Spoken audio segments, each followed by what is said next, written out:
Welcome to Sheet Leveler. I'm Lee, and in this short tutorial I'll show you how to easily subtract numbers in Excel. Let's start by understanding that there are several methods to do subtractions in Excel. Here we'll cover the basic and simple way to subtract two numbers within a table. We'll use the following example to walk you through the steps. In the table there are numbers written in column A and column B. We'll use the formula to subtract them, and the result will be displayed in column C.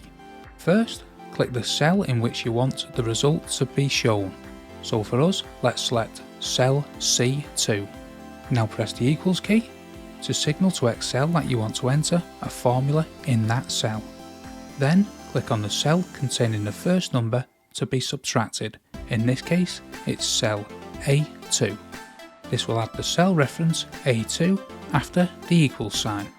Now type the symbol for the mathematical operation, which is a minus sign in our case. After that, click the cell which contains the number to be subtracted. In this case, it's cell B2. This will tell Excel to subtract the number in B2 from the number in A2. Finally, press the Enter key and the result will appear. If you need to subtract the numbers in rows 3 and 4, click the cell containing the formula, which is in cell C2.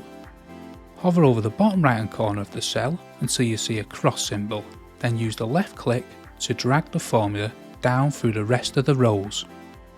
That's it, you've managed to subtract the numbers in all 3 rows.